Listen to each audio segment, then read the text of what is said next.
Bonsoir à toutes, bonsoir à tous. Merci d'être avec nous sur TV78. Nous sommes le lundi 28 novembre. Voici le programme. Un Morphasien de 14 ans est mort dans la nuit du 26 au 27 novembre ce week-end lors d'une rixe à Coignères. Djibril, le jeune adolescent, a été mortellement frappé à l'issue d'un gala de MMA.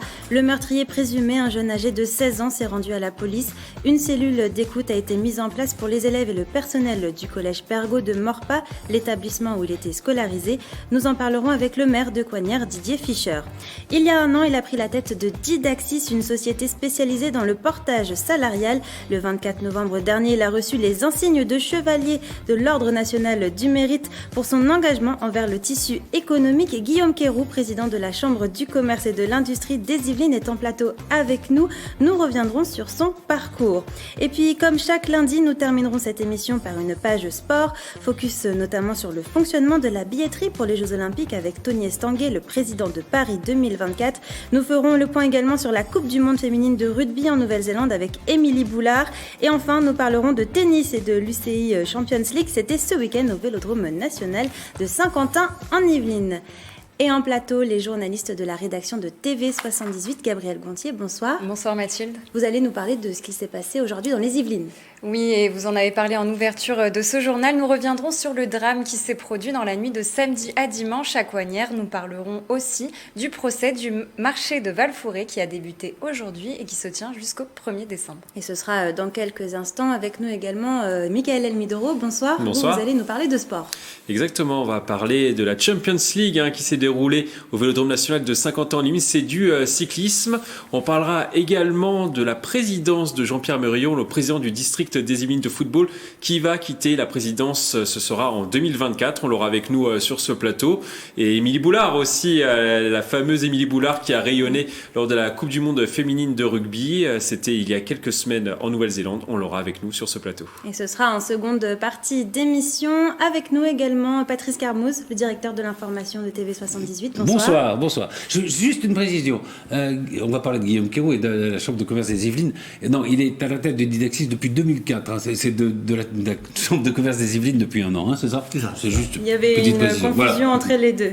Et justement, Guillaume Quéroux, bonsoir. Bonsoir. Coup, on le disait à l'instant, vous êtes le président de la Chambre de commerce et de l'industrie des Yvelines et vous avez reçu il y a quelques jours les insignes de l'Ordre national du mérite. Qu'est-ce que ça représente pour vous ? Est-ce que c'était émouvant ? Pour un enfant du Val-Fouré qui a grandi dans ce beau territoire, c'est plutôt émouvant et c'est une vraie fierté pour l'ensemble des entrepreneurs et de tout l'écosystème yvelinois qui se voit honoré au même titre que moi et que je souhaite remercier. Et on reviendra sur votre parcours dans quelques instants, mais d'abord, jetons un coup d'œil à la météo de demain.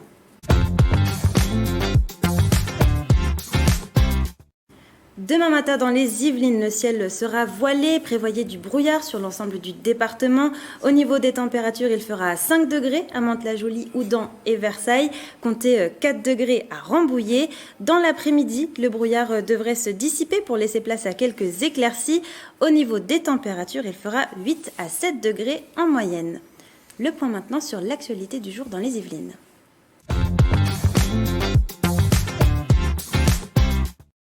Et c'est avec vous, Gabriel Gontier. On commence par ce drame qui est survenu ce week-end.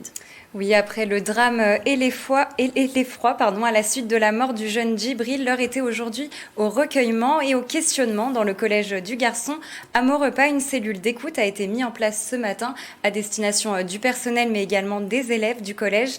Les premières heures de cours ont été banalisées pour apporter soutien et réponse à ceux qui ont côtoyé Djibril. Pour rappel, dans la nuit de samedi à dimanche, le jeune homme a été tué après avoir reçu un coup de marteau, une risque qui serait survenue sur fond de tension entre des jeunes de Coignères et de Maurepas. Yann Lamotte, éducateur spécialisé et organisateur de la soirée, revient avec nous sur le drame. C'est familial, il y a du monde, 620 personnes à peu près dans la salle. Et donc à l'issue du dernier combat, donc le speaker prend le micro, remercie, il va pour me passer le micro pour annoncer, pour que je puisse faire les remerciements et puis voilà, fêter les 25 ans comme il se doit. Une personne de l'accueil vient me chercher en me disant « Yann, écoute, il y a une bagarre dehors, on me tire dessus au mortier ». Donc au départ, je pensais ça pour une blague, en me disant « Bon voilà, c'est les copains, pour les 25 ans, ils ont prévu des feux d'artifice, enfin il y a un truc, on me fait une blague ». Donc je sors sans m'alerter. Quand je sors, en fait, il n'y a pas d'affaire de mortier ou de bagarre, il n'y a plus personne, il y a juste un enfant qui est par terre. Un enfant qui est au sol, un enfant qui est blessé. En tout cas, il est pris en charge par les adultes présents. La Croix-Rouge se joint au truc. Et puis voilà, après, c'est l'escalade. C'est un enfant qui va pas arrêter de respirer et qu'on va essayer de réanimer à tour de rôle. Chacun notre tour, on va le masser jusqu'à ce que les pompiers prennent le relève et l'enfant va perdre la vie. Hier, un jeune homme de 16 ans s'est rendu avant être l'auteur des coups. Une marche blanche pourrait être organisée dans les jours à venir. Et nous recevrons dans cette émission Didier Fischer, le maire de Coignères, avec qui nous reviendrons sur les faits plus en détail. Justice maintenant avec l'ouverture d'un procès aujourd'hui. Oui, après 7 ans d'enquête, aujourd'hui s'est ouvert au tribunal judiciaire de Versailles le procès du marché du Val-Fouré de Mantes-la-Jolie. Ce procès devrait faire la lumière sur un système de raquettes présumé sur ce marché, le plus important d'Île-de-France. Au total, c'est plus de 2 millions d'euros qui auraient été détournés selon l'accusation et blanchis dans des circuits dans les Émirats notamment. Jusqu'au 1er décembre, c'est 8 personnes âgées de 32 à 44 ans qui vont être jugées, parmi eux ex-placiers, ex-employés de la ville, petite main du quartier, mais aussi l'ex-élu et maire par intérim de Mantes-la-Jolie, Sidi El Emer, soupçonné d'avoir fait pression sur une commerçante pour qu'elle retire sa plainte. Les stations de métro de la ligne 18 porteront des noms de villes yvelinoises, Gabriel. Oui, c'est l'initiative d'Île-de-France Mobilité qui invite les habitants à voter pour choisir le nom des stations sur la ligne 18 du Paris Grand Express qui sera mis en service à partir de 2030. Ce métro permettra de rejoindre notamment l'aéroport d'Orly en 25 minutes ou encore Versailles-Chantier en 6 minutes. Alors parmi les propositions pour la station Saint-Quentin-Est, vous aurez le choix entre Guyancourt et Guyancourt-les-Savoirs pour la station Satori. Ce sont les noms Satori et Versailles-Satori qui ont été retenus. Alors pour voter, c'est assez simple, Mathilde. Vous pouvez vous rendre sur le site d'Île-de-France Mobilité. Et on reste dans les transports pour votre chiffre du jour. Oui, et ce chiffre, c'est 21. 21, c'est le nombre de lignes qui sont touchées par la grève sur le réseau Skibus, sur les 39 lignes que comporte l'intégralité du réseau. Alors, les organisations syndicales des salariés des cars Perrier et des cars Ourtoul annoncent un mouvement social d'une durée illimitée. Alors, chez Cars Perrier, c'est le manque d'entretien des bus qui est pointé du doigt. Du côté des cars Ourtoul, c'est le non-respect du cahier des exigences sociales fixé par Île-de-France Mobilité qui est dénoncé par les syndicats de la CFDT d'après nos confrères de 7-8 Actu. Donc si vous empruntez ces lignes, vous pouvez consulter la circulation sur le site trafic.skibus.fr. Et enfin, on revient sur une installation qui a dû surprendre les habitants de Montigny-le-Bretonneux ce matin. Oui, vous avez peut-être aperçu cette mise en place ce matin autour du centre commercial SkyWest. Une partie de la route a été bloquée pour l'installation de l'enseigne de l'espace Speedpark. Merci Gabriel Gontier. Et si vous aussi, comme d'habitude, vous avez vu une information qui vous a marqué près de chez vous, n'hésitez pas à nous le communiquer en utilisant le hashtag 78news.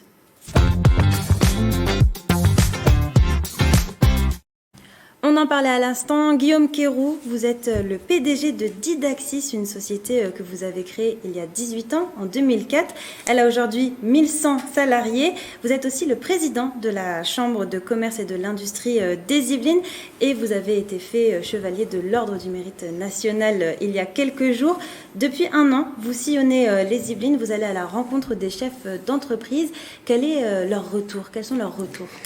Aujourd'hui, on est dans une situation qui est depuis un an assez intense puisque j'ai fait près de 150 déplacements, rencontré près de 5000 entrepreneurs dans un département que j'aime à dire être le 3e département économique de France, ce qui m'étonne moi-même en tant qu'Yvelinois, mais on est dans une terre d'entrepreneurs, une terre de pionniers, une terre d'innovation.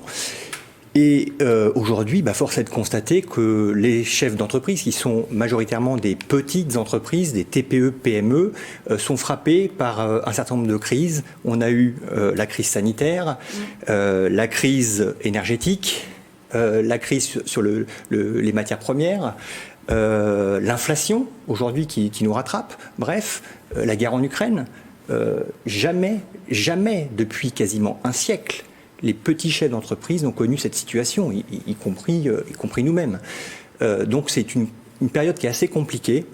Et fort heureusement, les chambres de commerce et d'industrie, qui sont 122 chambres en France, avec 16 000 collaborateurs, sont à côté de ces petits chefs d'entreprise pour leur permettre d'être accompagné dans cette période qui est difficile et qui doit permettre en fait un certain nombre d'opportunités par rapport à cette période compliquée que nous traversons, mais qui est en même temps une période d'opportunité pour tous ceux qui savent les saisir. Quelles sont leurs inquiétudes concrètement à ces chefs d'entreprise ? Première inquiétude aujourd'hui, on l'a vu, le manque de matières premières, l'inflation, les coûts de l'énergie, les factures ont été multipliées pour les petites entreprises par 4 à 6. Le recrutement, c'est ce qui revient chez 90% des chefs d'entreprise, problématique de recrutement, ça veut dire une problématique de formation derrière, problématique en fait d'inadéquation entre l'offre et la demande. C'est-à-dire d'un côté on a des demandeurs et puis de l'autre on a des offreurs, mais qui sont sur des secteurs complètement différents. Parce que, encore une fois, crise sanitaire oblige, on a accéléré les différentes transitions et transformations de notre économie, et notamment la transition numérique qui a bouleversé la totalité de nos métiers. Maintenant, beaucoup de métiers tertiaires s'exercent en télétravail. Et donc, ça veut dire que toute l'économie sous-jacente, les transports, le logement, les tiers-lieux qui se développent énormément, la façon dont on va travailler, dont on va s'alimenter, dont on va se soigner, tout est complètement bouleversé depuis maintenant 3 ans. Et en face de ça, on a tout un tas d'entreprises traditionnelles qui peinent à recruter. Mais la bonne nouvelle, c'est qu'on a aussi beaucoup de jeunes entrepreneurs, puisqu'aujourd'hui, le profil moyen d'un entrepreneur, c'est plutôt un jeune de moins de 35 ans. Plutôt un jeune, oui. Un jeune de moins de 35 ans. Alors on a toujours les seniors de plus de 50 ans qui sont un peu chassés des entreprises, mais on a de plus en plus une typologie de très jeunes entrepreneurs et de plus en plus jeunes. C'est-à-dire c'est quasiment à la sortie de l'école après le stage. Ça doit vous plaire, ça. Moi, ça me plaît dans un territoire où notre chambre de commerce et d'industrie a créé près de 14 écoles dans tous les métiers de notre économie, du bâtiment qui est quand même un axe. Quand on a une économie qui repart, la construction, le bâtiment est en avant-poste. Et donc après, on a tout le reste de l'économie qui doit suivre. Et malgré toutes ces crises que vous avez évoquées, que vous évoquez, votre objectif à vous, c'est de doubler les entreprises dans les Yvelines. Exactement. Alors voilà, effectivement, on va dans une dynamique où toute l'économie va être transformée, mais que effectivement, on aura de plus en plus d'entrepreneurs, puisqu'on va quasiment doubler la population d'entrepreneurs dans les 10 prochaines années. Donc là, il y a une véritable opportunité à saisir pour tous ceux qui nous écoutent et qui nous regardent, et sans avoir à innover, en allant dans des métiers qui sont les métiers des commerces de proximité, les métiers de nos industries, des métiers qui sont exercés à proximité de chez soi. Donc là, on règle aussi tout le problème de la décarbonation. Et alors, avant d'être le président de la Chambre de commerce et de l'industrie des Yvelines, vous avez grandi dans le quartier du Val-Fouré à Mantes-la-Jolie, un quartier qui est cher à vos yeux. Et d'ailleurs, Patrice Carmouze, vous avez rédigé le portrait, un résumé de portrait. On va donner quelques éléments. Non, c'est vrai que si vous voulez faire une punchline, on pourrait dire Guillaume Quéroux, c'est le patron venu des quartiers, quoi. Parce que c'est vrai qu'il a fondé Didaxis, vous l'avez dit, qui est une entreprise de portage salarial en 2004, qui voilà, plus de 1100 salariés, une vingtaine de structures aujourd'hui, dans d'autres pays qu'en France d'ailleurs. Vous n'êtes pas né avec une cuillère d'argent dans la bouche, comme on dit. Vous êtes votre père est ouvrier, votre mère, je crois, est militante à la CGT. Ouvrière également. Dans les entreprises yvelinoises, notamment chez JC Decaux. C'est ça. Et puis Ciment Français pour mon père. Et donc vous avez grandi à Mantes, dans le quartier de Val-Fouré. Alors pas seulement parce que vous alliez de temps en temps à Boinville-en-Montois. C'est ça. Donc vous aviez les deux, vous aviez le quartier de la politique de la ville, comme on dit, enfin le quartier de Val-Fouré qu'on connaît bien, et puis la ruralité. C'est peut-être ça qui fait que vous connaissez assez bien la France, c'est-à-dire d'un côté des quartiers où il y a 60% de chômage à peu près, et puis de l'autre des quartiers où il y a les déserts médicaux, enfin la ruralité où il y a des... La France en miniature. La France en miniature, absolument. Alors vous avez fait des études de sciences physiques et de sciences d'éducation, vous devenez éducateur spécialisé, mais alors déjà au collège, il avait pris en main déjà cette fibre entrepreneuriale. La coopérative, voilà, c'est ça. Et alors il avait formé, c'est ça, vous avez pris la coopérative, vous avez fait une sorte d'entreprise, et vous aviez formé une vingtaine de vendeurs déjà, que vous dirigiez, et donc la coopérative était rentable d'ailleurs. Hein. Ça m'occupait, oui. Ça finançait les voyages de fin d'année de ceux qui ne pouvaient pas se le payer. Absolument. C'est ce qui avait un objet social, comme toute entreprise aujourd'hui, qui finance nos cotisations. Et donc, vous êtes éducateur spécialisé, mais comme vous aimez par-dessus tout votre indépendance et votre liberté, un jour vous vous retrouvez au chômage. Hein, et vous avez pas 30 ans, vous allez voir les banques qui vous disent rien d'ailleurs. Vous allez voir, vous connaissez personne, vous grattez les fonds de tiroir, vous trouvez 1 000 euros, et c'est avec ça que vous fondez Didaktis. C'est ça. Voilà, et dont on sait maintenant le succès. Alors, Guillaume Quérou, je dirais que c'est un peu un entrepreneur pas comme les autres. Pourquoi ? Parce que vous faites de l'entreprise, vous dites que l'entreprise a une valeur sociale. Et vous avez l'impression aussi qu'il faut créer des emplois, mais qu'il faut aussi créer des entrepreneurs. Vous avez cette envie-là. Vous avez rédigé 5 livres pour aider les gens à dire que être chef d'entreprise, c'est pas réservé à quelques-uns. À une élite. À une élite. On pense souvent qu'il faut faire des grandes écoles pour créer une belle entreprise. Et en fait, non, c'est à portée de tout le monde. De tout le monde. Et c'est ce que vous essayez de continuer à faire à la tête de la Chambre de commerce et d'industrie des Yvelines, puisque, comme vous le disiez, votre rêve, c'est de doubler le nombre d'entrepreneurs dans les Yvelines et de faire des Yvelines, qui est le 3e département en matière économique, le 1er. Voilà. Hein, vous avez encore 4 Soyez ans ambitieux. Dans votre mandat. Alors, ils ont 10 ans. On va se donner 10 ans, voilà. Vous pouvez être élu quand même. Donc, c'est pas mal. Hein. Il y a pire comme ambition. Et alors moi j'ai une question, comme le disait Patrice, vous êtes aujourd'hui PDG d'une entreprise à 48 ans, mais vous n'avez pas fait de grandes écoles de commerce. D'où vous vient cette volonté en fait de construire et de vouloir toujours plus ? Je crois que c'est des personnalités. En fait, moi gamin j'avais envie d'être utile, et puis j'avais un rêve aussi. Et finalement je me suis aperçu finalement très tard, à 30 ans, que ce rêve-là, en fait, c'était un rêve de liberté et donc d'entreprise, d'entrepreneuriat, en fait. L'entrepreneur, c'est un aventurier un peu fou, souvent qui ne correspond pas aux critères du salariat traditionnel. On s'y trouve souvent à l'étroit dans une entreprise traditionnelle. Et finalement, voilà. Mais le problème, c'est qu'on a très peu d'entrepreneurs en France, où c'est 3% de la population française, les entrepreneurs. Donc c'est une poignée de gens. Donc tant qu'on ne connaît pas l'entrepreneur, on ne peut pas savoir de quoi il retourne. Et on a toujours cette idée, par les médias, des fois un peu déformée, par le prisme des grandes entreprises, ou des entreprises qui se portent bien. Oui, ce que je disais, quand vous dites je veux doubler le nombre d'entrepreneurs dans les Yvelines, c'est pas forcément des entreprises de 10 000 salariés. Voilà. On a par exemple, dans le département des Yvelines, on a par exemple 83 000 micro-entrepreneurs. Si ces 83 000 micro-entrepreneurs, sur les 132 000 entreprises, sont accompagnés et qu'ils peuvent embaucher un apprenti ou un salarié, vous voyez, on a créé 83 000 emplois. Donc vous n'avez pas besoin de grandes ambitions, juste un travail de fourmi de terrain et de porter ce message positif vers nos jeunes. Et vous voyez dans l'actualité d'aujourd'hui, je pense qu'on a un message vers nos jeunes. Mais est-ce qu'il n'y a pas trop d'obstacles ? Quand on veut devenir entrepreneur, on voit que votre parcours est sillonné d'embûches. Vous avez réussi avec rien, quoi, alors, pratiquement. Effectivement, il y a beaucoup d'obstacles finalement. Quand on voit votre CV, en tout cas. L'entrepreneuriat, vous mettez le doigt, effectivement, c'est un parcours d'obstacles. Et c'est un sport de haut niveau. Et pour lequel il faut s'entraîner sans cesse, sans relâche.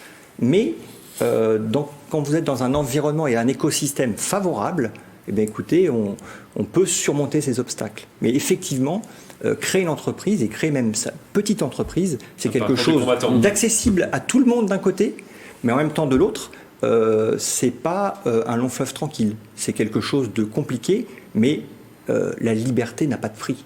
Et c'est ça, je veux dire, qui est intéressant dans l'aventure entrepreneuriale. Est-ce que vous allez à la rencontre de jeunes dans les lycées, les collèges Je fais que ça, et demain j'y vais. Demain je retourne à Trappes. Demain, je retourne à Trappes, justement, pour porter cette bonne parole. On va signer, on a la chance d'avoir fait un certain nombre de choses. Là, on va aller signer une convention avec l'Éducation nationale, parce que moi, j'ai été aussi gamin dans des écoles, et notamment, vous l'avez cité, au Val-Fouré, où j'ai passé mon bac.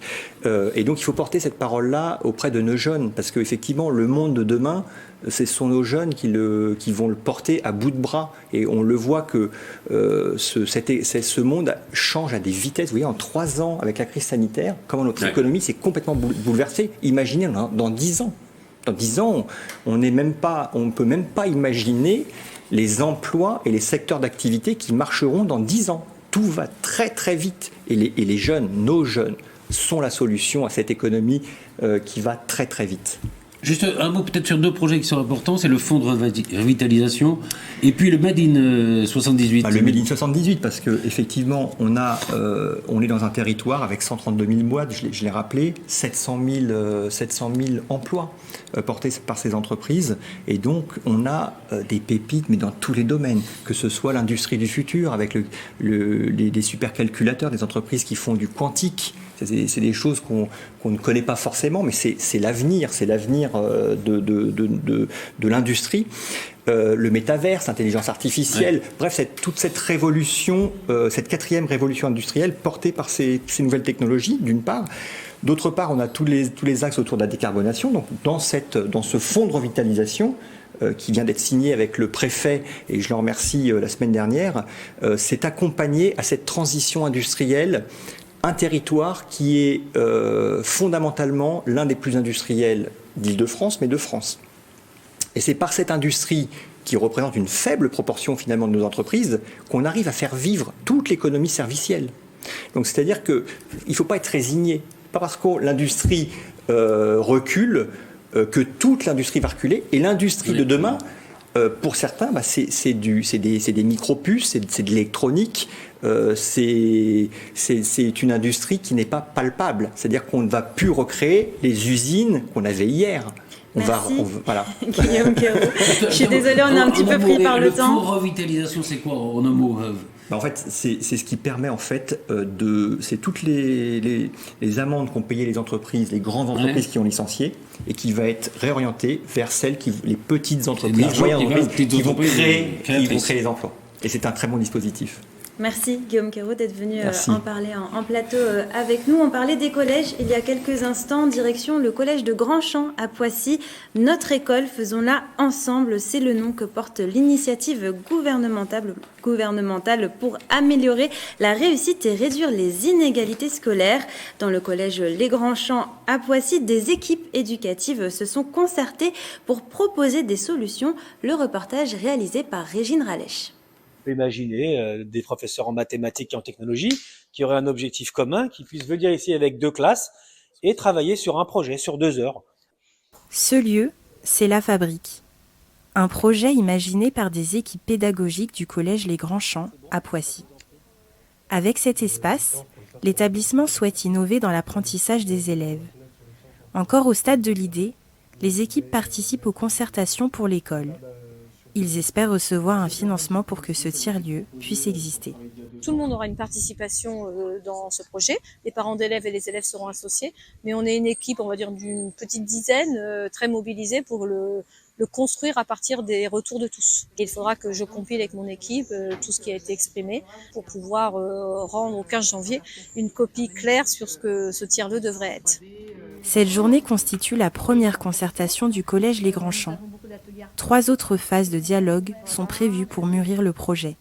Le but de cette concertation, c'est de parler ensemble, non pas de faire des grands débats sur l'école, mais de parler de son école, dans son école, et de pouvoir discerner des lignes sur des projets qui sont très concrets, sur ce qui peut amener des projets intéressants, concordants entre tous, et que nous pourrions financer dans le cadre d'un fonds d'innovation pédagogique que le président de la République a souhaité mettre en place.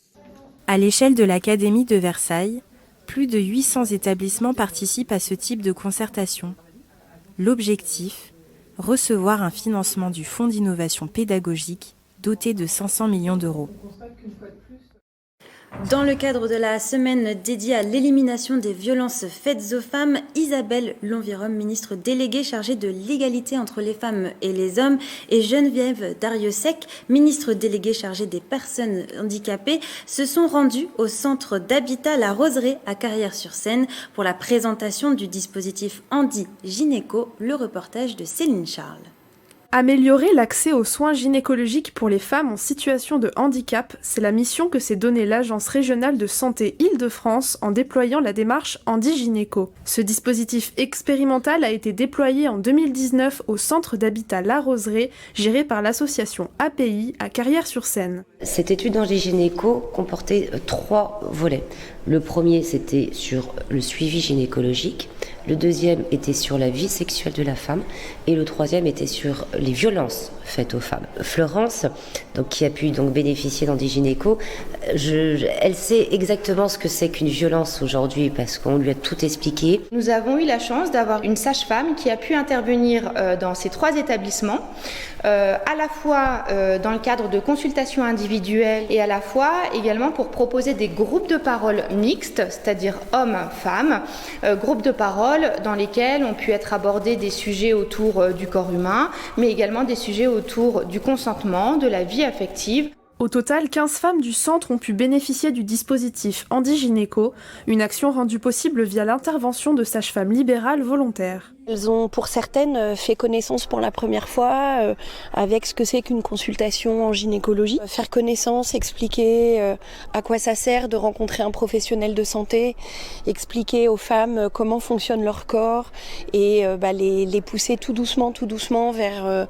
des réflexions un peu plus poussées sur le consentement, sur leur vie affective et sexuelle. Geneviève Darrieussecq, ministre déléguée chargée des personnes handicapées, et Isabelle Lonvirum, ministre déléguée chargée notamment de l'égalité des chances, se sont déplacées jusqu'au centre. Elles ont échangé avec les intervenants et résidents sur l'importance de ce type de dispositif. Les femmes sont souvent invisibles, mais que les femmes porteuses de handicap sont encore plus invisibles. Il faut que les femmes porteuses de handicap aient les mêmes droits que les autres femmes. Il y a 2 fois plus de violences envers les femmes handicapées qu'envers les autres femmes. Des violences en établissement, des violences à la maison, des violences dans les lieux qu'elles fréquentent. Un dispositif qui vise à être généralisé et déployé dans toute la France. La Bretagne, la Normandie et l'Île-de-France sont les seules régions à en bénéficier pour le moment.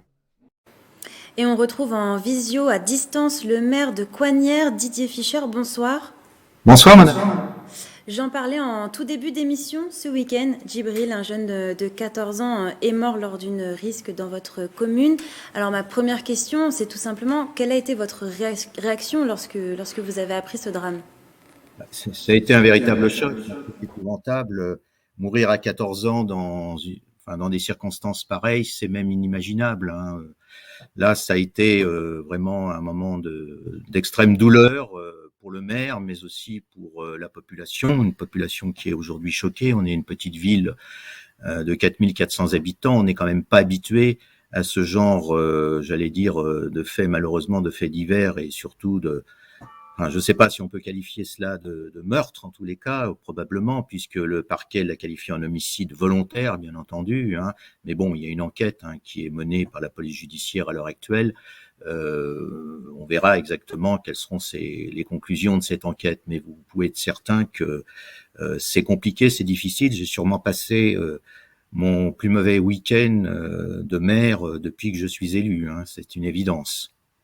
Vous avez parlé des habitants de Coignières il y a quelques instants. Quel est leur état d'esprit ? Est-ce qu'ils sont en état de choc, comme vous ? Oui, enfin, de nombreux, en tous les cas, nombreux habitants sont aujourd'hui en état de choc. C'est quasiment impensable, une chose pareille dans notre petite ville. Il y a beaucoup de tristesse aussi, hein. Puis il y a aussi un peu de peur, hein, bien entendu, pour nos enfants. Ce qui est logique, hein, quand on a des enfants qui vont au collège, qui vont à l'école élémentaire, au collège, au lycée. Vous savez, il y a aussi ces craintes peut-être de représailles, donc il y a quand même là une forme de peur qui existe, hein, même si, j'allais dire, tous les moyens sont mis en œuvre. Et j'ai eu hier soir, et je l'en remercie encore, le préfet qui m'a appelé pour me garantir que l'État était à nos côtés, hein, parce que je dis nos côtés, il n'y a pas que le maire de Coignières, il y a aussi le maire de Maurepas, hein, n'oublions pas que la victime est morpasienne, hein, n'est pas coignérienne, donc le maire de Maurepas aussi est dans la même situation que moi vis-à-vis de sa population, hein.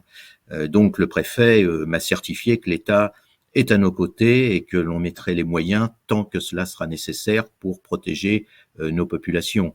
Et effectivement, aujourd'hui, on a la CRS 8 qui est mobilisée la nuit pour assurer effectivement le calme. Donc moi, j'appelle vraiment au calme, à l'apaisement. Il faut qu'on sorte, je dirais, de cet état de choc et surtout que ça ne se reproduise pas. Le maire de Maurepas, d'ailleurs, Grégory Garestier, appelle également au calme dans son tweet. 130 policiers, vous le disiez, ont été déployés hier soir et le seront également ce soir pour garder ce calme. Vous craignez des représailles ? Bah écoutez, on peut toujours craindre, compte tenu de la situation. Bon, maintenant, j'espère que la raison va revenir, hein, de part et d'autre, et que cet acte irréparable finalement nous permette peut-être d'en finir avec ces rivalités. Moi, depuis que j'habite Coignières, j'entendais parler effectivement de ces rivalités entre le quartier des Friches de Maurepas, le quartier, enfin la rue des Marchands de Coignières, mais ça avait jamais pris ces proportions-là. Il y avait eu des échauffourées, depuis au moins depuis une vingtaine d'années, il y avait ce type de soucis, mais il y a eu des échauffourées, mais ça n'a jamais pris une telle tournure dramatique, hein. Bon, en plus avec Grégory Garestier, on avait entrepris, je dirais, tout un travail dans nos communes, entre nos communes, pour, je dirais, à chaque fois ramener effectivement le plus possible le calme, faire en sorte que tout cela s'éteigne. On y était presque parvenu, puisque ça faisait depuis 1 an et demi que nous n'avions plus aucun problème. Depuis 1 an et demi, on avait réussi à apaiser vraiment la situation. Les choses allaient vraiment beaucoup mieux. Et puis là, vous voyez, ça rejaillit. Alors maintenant, c'est pareil, je dis aussi, l'enquête n'est pas terminée. Est-ce qu'il s'agit véritablement d'une rixe? Parce qu'on voit partout dans la presse que, voilà, c'est la rixe, c'est la rivalité traditionnelle entre deux quartiers de deux villes différentes. Oui, peut-être, non, peut-être aussi, parce que, après tout, qui nous dit que finalement ce jeune n'était pas particulièrement visé, que c'est simplement une vengeance ou quelque chose sur une personne plus particulièrement. Vous voyez ce que je veux dire par là? Bon, on n'en sait pas assez, Didier Fischer, on n'en sait pas suffisamment aujourd'hui. Est-ce que vous allez mettre en place de nouvelles mesures de sécurité suite à ce drame? Mais enfin, nouvelle mesure, oui, bien sûr. Aujourd'hui, on est dans. Moi, j'ai réuni ce matin une cellule de crise de la coordination tranquillité publique, prévention sécurité, hein. Donc, dans cette cellule, on a effectivement notre police municipale, les responsables du service jeunesse sport, les animateurs et puis notre éducateur spécialisé. J'avais déjà, vous voyez, j'avais investi et j'avais travaillé, on avait mis en place. On avait embauché un éducateur spécialisé pour travailler au contact des jeunes, ce qui fonctionne, hein. Moi, je ne désespère pas, comment dire. Je pense que ce travail-là, on va le renforcer, on va le poursuivre, on va continuer. Et alors, dans un premier temps, il y a des mesures qu'on a prises qui a consisté à fermer la maison des jeunes, parce que je ne voudrais pas que des jeunes de Coignières soient pris dans cette maison et se retrouvent je dirais, en situation d'être agressés. Donc, pour l'instant, la maison est fermée.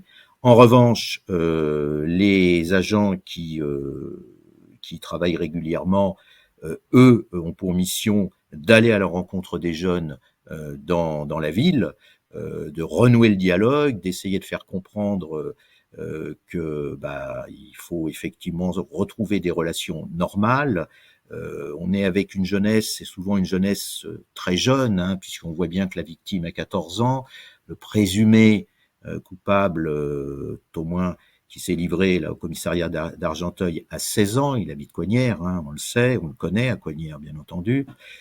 C'est très jeune, c'est très jeune. On a là, alors ça dit beaucoup de choses aussi sur notre société, sur la violence dans notre société, malheureusement, aujourd'hui. Et nous sommes confrontés à cela et nous devons faire face, les élus, mais aussi les parents, bien entendu. Hein, on doit faire face à cette violence, on doit dialoguer, on doit travailler. Nous, on essaye à Coignières de le faire, oui. Merci Didier Fischer. Je suis désolée, on va devoir écourter l'entretien. J'avais encore beaucoup de choses à vous dire, mais je comprends bien qu'on soit dans des limites précises. Voilà, mais nous travaillons sur Coignières et nous travaillons avec Morpa sur ces questions-là, bien sûr. Il y a aussi une cellule d'écoute qui a été mise en place dans le collège où était scolarisé Djibril, le jeune qui a été tué ce week-end, dans le sport aussi, dans l'actualité du sport également.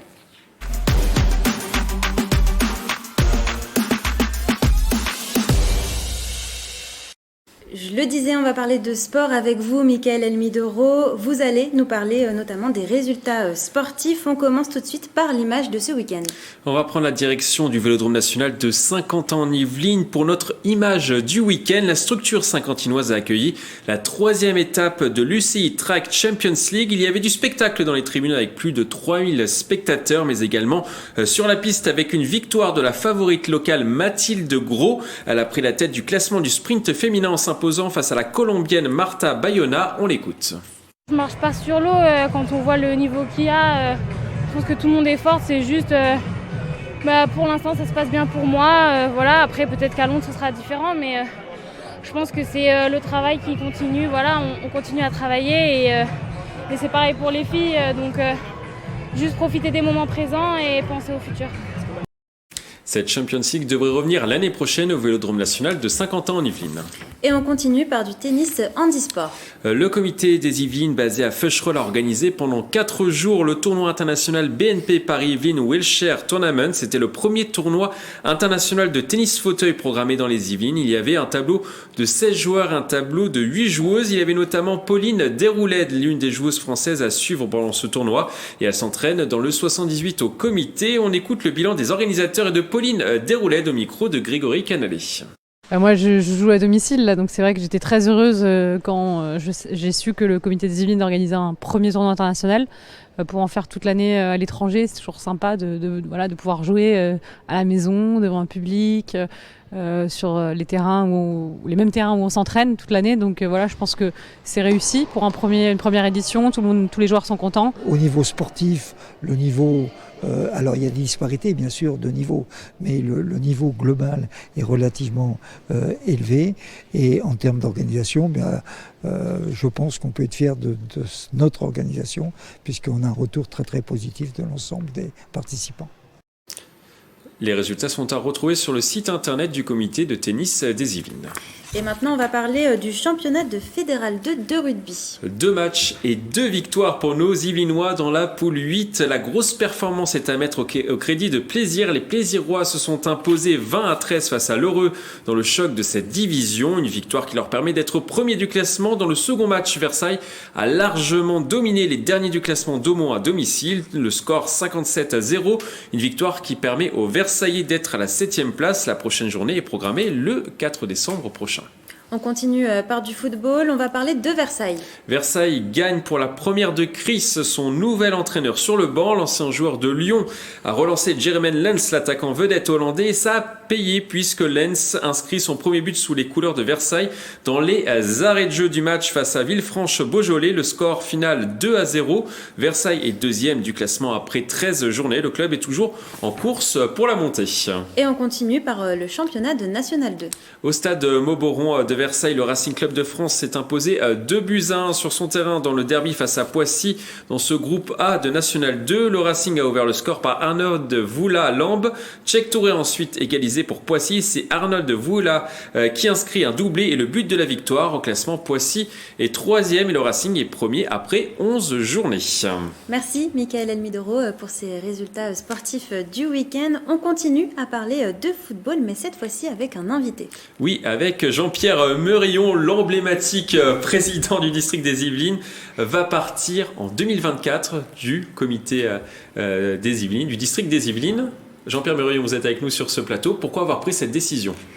Alors, j'ai pris cette décision il y a déjà quelques mois. On précise que vous ne partez pas. Oui, c'est ça. Vous ne continuez pas. Tout à fait, c'est ça. C'est-à-dire que je suis élu le mandat se termine en juin de 2024, puisque ce sont des Olympiades.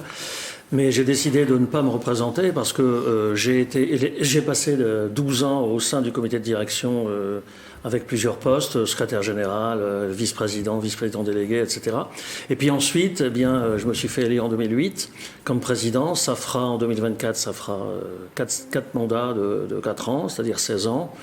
10 plus 16, ça fait beaucoup. Je commence à prendre de l'âge. Et puis je pense qu'il faut laisser la place à d'autres. Je ne vais pas faire le mandat de trop. Il faut amener des gens pour gérer le district dans l'avenir. Et donc c'est une décision mûrement réfléchie. Juste une chose, depuis que je suis élu président, chaque fois qu'une personne nous a rejoint au sein du comité, que ce soit dans les listes que j'ai menées ou des personnes qu'il fallait remplacer, j'ai toujours pris des gens qui avaient au moins 20 ans de moins que moi. Donc je suis dans la suite de ce que j'ai prévu et je m'arrêterai au mois de juin. Il faut une autre vision à votre avis ? Pardon ? C'est nécessaire d'avoir une autre vision ? Ah oui, il faut avoir une autre vision. Personne n'est irremplaçable. Mes collègues vont me trouver un remplaçant, il n'y a pas de souci, ils vont s'en occuper, j'en doute pas. Les choses vont très bien se passer. Ça va vous manquer d'occuper ce poste ? Oui, ça va me manquer, mais il faut être raisonnable. Ça vous prenait beaucoup de temps, hein, ça me prend tout mon temps. Tout mon temps, mais bon, je ne vais pas me plaindre, je l'ai voulu, donc tout va bien. Non, mais je continuerai d'aller voir des matchs. Et puis voilà, non, mais les choses sont très bien. Mais il faut amener des nouvelles personnes, des nouvelles idées, une perception différente des choses, des idées nouvelles. Je pense qu'il faut cela. Il y a déjà des candidats à votre succession ? Écoutez, je n'en sais rien. Pas à votre connaissance en tout cas. Non, pas à ma connaissance, mais bon, mes collègues vont sans doute en parler entre eux, etc. Moi, je me mêle pas de ça, c'est pas mon affaire. Ils sont grands, ils vont prendre les choses en main, tout va bien. Et les clubs versaillais, les clubs yvelinois, vont prendre le moment venu la bonne décision. Ils auront une liste qui sera candidate avec un meneur ou une meneuse d'ailleurs. Non, les choses vont bien se passer. Vous qui avez de l'expérience, quelle qualité il faut pour être président du district des Yvelines de football ? Alors, ce qu'il faut déjà, c'est écouter les clubs, puisque s'il y a un district, c'est parce qu'il y a des clubs, et les clubs, ce sont eux qui choisissent et qui prennent également, qui s'expriment auprès de nous. Nous avons notre assemblée générale vendredi. Les clubs, ils seront là. D'ailleurs, je les invite tous à être présents. Et il faut les écouter, il ne faut pas forcément toujours faire ce qu'ils demandent, parce que nous sommes aussi dans un système dans lequel il y a plein de choses qui nous sont imposées par la fédération, donc nous ne sommes qu'un organe déconcentré. Mais il faut être à l'écoute, et puis il faut écouter aussi les autres membres du comité de direction. Je ne fais rien tout seul. Je fais tout ça avec le comité de direction, avec le bureau, et aucune décision importante n'est prise par moi tout seul. Et ça depuis que je suis président. Pour revenir sur votre bilan, de quoi vous êtes le plus fier ? C'est le nombre de licenciés. Il y a 41 600 licenciés, 155 clubs dans les Yvelines. Oui. Ce sont des chiffres qui vous parlent ? Tout à fait. Il y a 10 ans, on en avait 10 000 de moins. Alors évidemment, c'est pas mon action qui a fait ça, ce sont les clubs qui recrutent les licenciés, qui amènent des garçons et des filles à pratiquer le football. Mais on a essayé toujours de les accompagner, d'accompagner les clubs et de faire en sorte que les choses se passent le mieux possible, dans la limite de nos moyens, bien entendu, mais pour les accompagner. Parce qu'avant tout, le foot ne fonctionne que par les clubs. Nous ne sommes là que pour les accompagner. Et alors, votre pire souvenir, à l'inverse du meilleur souvenir, est-ce que vous avez un pire souvenir ? Le pire souvenir, je vais dire que c'est quand tout s'est arrêté, en mars 2020. Nous, on était venus vous voir tout s'est arrêté et c'était très avec la crise sanitaire, bien sûr. Voilà. Donc véritablement, là, ça a été un moment très, très compliqué pour nous, certes, mais surtout pour les clubs et pour les licenciés. Vous avez eu peur que certains clubs ne se relèvent pas justement de la crise Covid ? Les clubs ont souffert, bien entendu, mais ce qui s'est passé aussi avec la pandémie, c'est qu'il y a un certain nombre de personnes, des dirigeants, des arbitres, par exemple, des licenciés, enfin des joueurs aussi, qui, à cette occasion, ont fait autre chose le dimanche après-midi, et puis qui continuent à faire autre chose. C'est-à-dire qu'ils ont trouvé que finalement, il y avait aussi d'autres choses qu'on pouvait faire le dimanche après-midi. Donc on a perdu quelques arbitres, on a perdu quelques dirigeants, on a perdu des joueurs. Maintenant, on est en train de les rattraper. Je pense qu'on va, cette année, battre notre record du nombre de licenciés. Ce dont, évidemment, on ne peut que se réjouir d'avoir un nombre de licenciés qui augmente, tout en sachant néanmoins qu'il faut avoir à l'esprit. Moi, je fais toujours le rapport entre le nombre de licenciés divisé par le nombre d'arbitres et le nombre de licenciés divisé par le nombre de dirigeants et d'éducateurs. Et plus notre nombre de licenciés augmente, eh bien on s'aperçoit que le taux d'encadrement et le taux en arbitrage diminue parce que ça n'augmente pas malheureusement dans les mêmes proportions.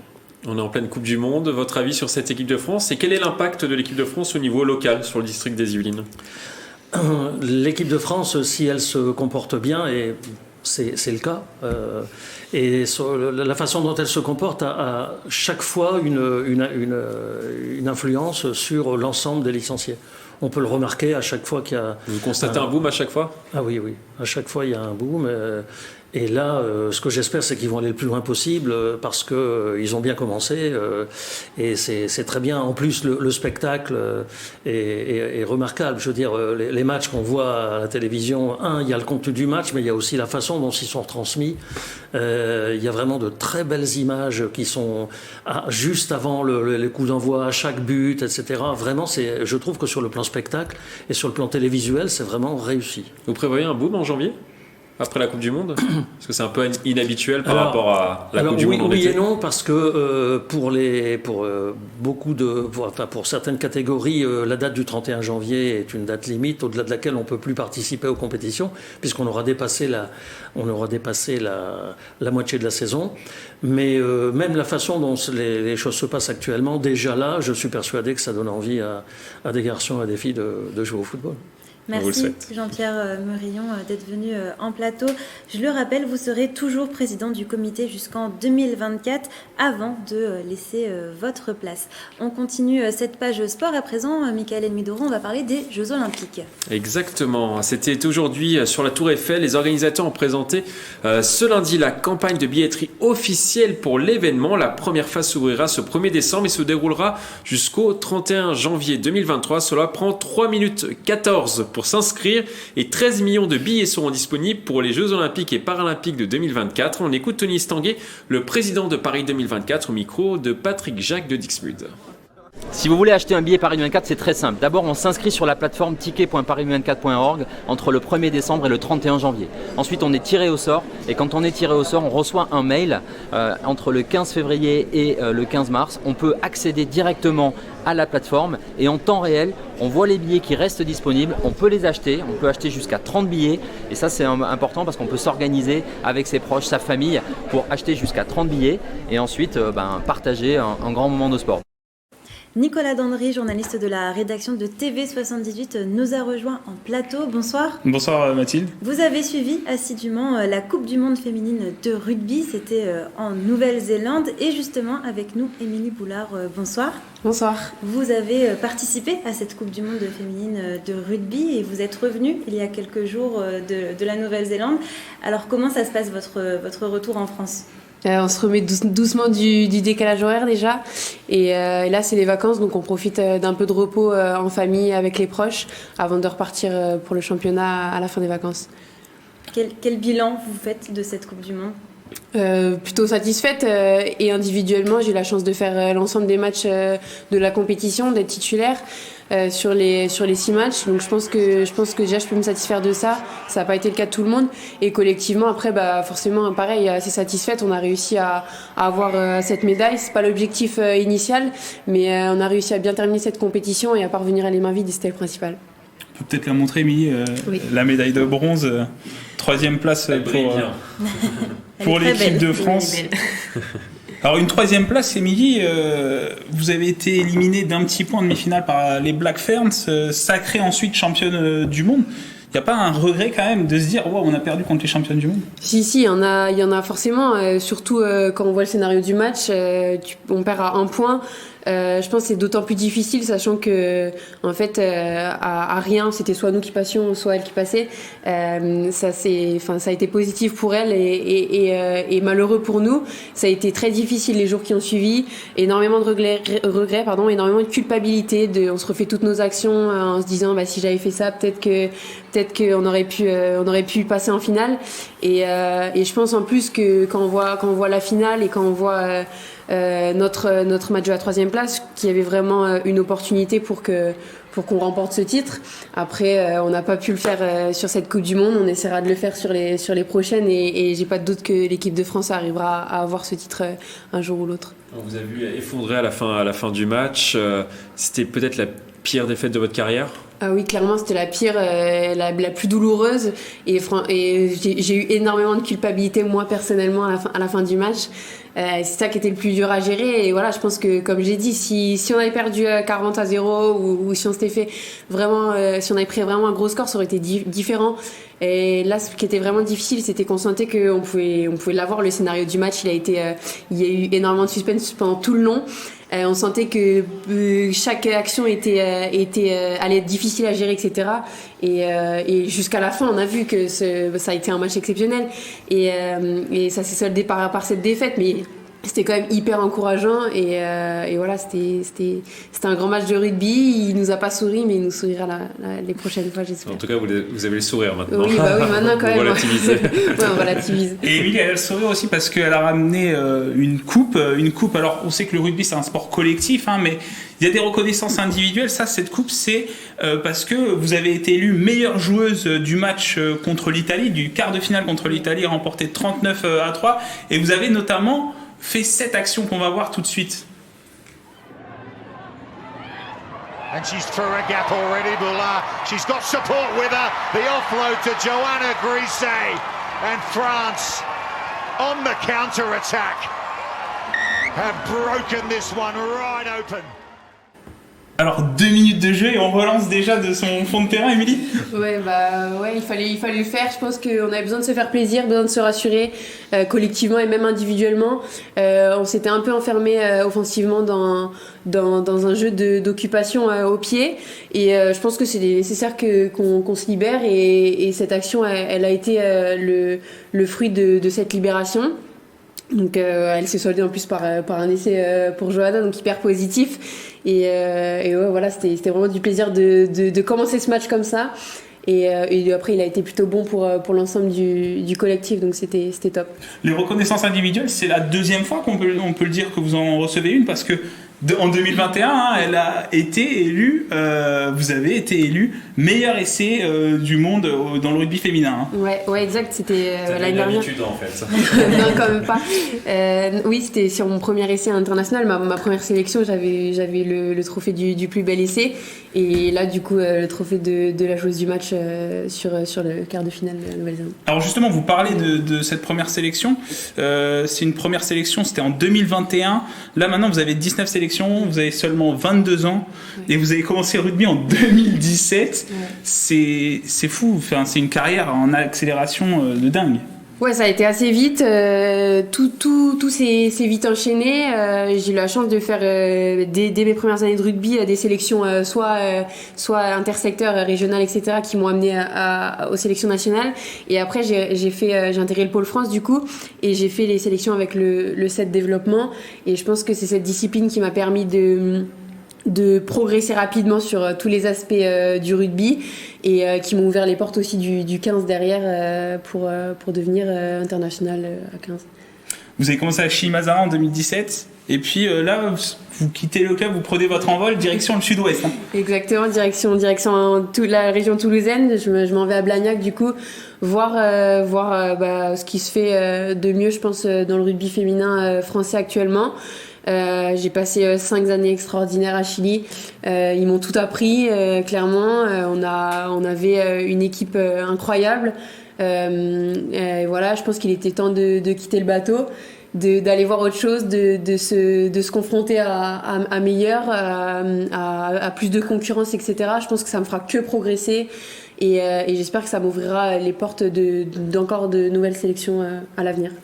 On pense déjà au tournoi Destination 2023 ou on est plus focalisé sur le club? Là, on va se focaliser dans un premier temps sur le club. C'est tout nouveau pour moi. Je vais devoir apprendre un nouveau projet de jeu, m'intégrer dans une nouvelle équipe. Donc, j'en connais pas mal quand même, mais c'est un nouveau départ. Et après les performances en club feront un appel potentiellement pour le Fination. Donc, on va d'abord se concentrer sur. Vous reviendrez nous voir un peu sur le plateau de TV78, même si c'est loin. Avec de nouvelles médailles. J'espère. On espère aussi. Merci en tout cas d'être venu en plateau avec nous et on suivra la suite de votre carrière qui s'annonce prometteuse. C'est bientôt la fin de cette émission, mais juste avant, jetons un petit coup d'œil à la météo de demain.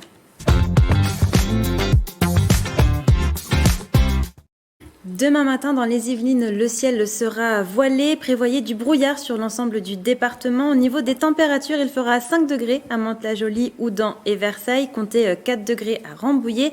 Dans l'après-midi, le brouillard devrait se dissiper pour laisser place à quelques éclaircies. Au niveau des températures, il fera 8 à 7 degrés en moyenne. Et c'est la fin de cette émission. Merci de l'avoir suivi jusqu'au bout avec nous. Je vous souhaite une belle soirée sur TV78. Prenez soin de vous.